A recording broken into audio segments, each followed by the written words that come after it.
প্রবল গণ আন্দোলনে দেশ ছেড়ে পালিয়ে যাওয়া সাবেক প্রধানমন্ত্রী শেখ হাসিনার পরবর্তী গন্তব্য কোথায় এ নিয়ে কৌতূহল নানা গুঞ্জন তো আছেই। সর্বশেষ খবরে জানা যায় যুক্তরাষ্ট্র ভারতের কাছে জানতে চেয়েছে শেখ হাসিনা কিভাবে কোন ব্যবস্থায় দিল্লিতে অবস্থান করছেন। জবাবে ভারত নাকি বলেছে খুব স্বল্প সময়ের মধ্যেই মধ্যপ্রাচ্যের কোনো একটি দেশে তিনি চলে যাবেন। এই খবর ঢাকার সরকারি মহলকেও জানানো হয়েছে।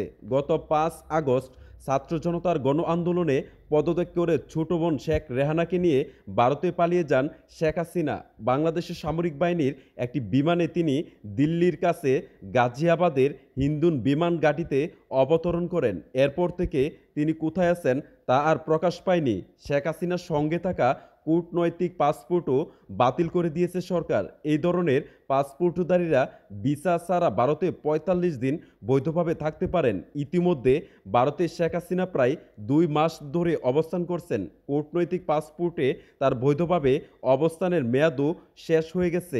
এখন তিনি কোন স্ট্যাটাসে দেশটিতে অবস্থান করছেন তা আর পরিষ্কার নয়। ভারতের পক্ষ থেকেও বিষয়টি খোলাসা করা হয়নি।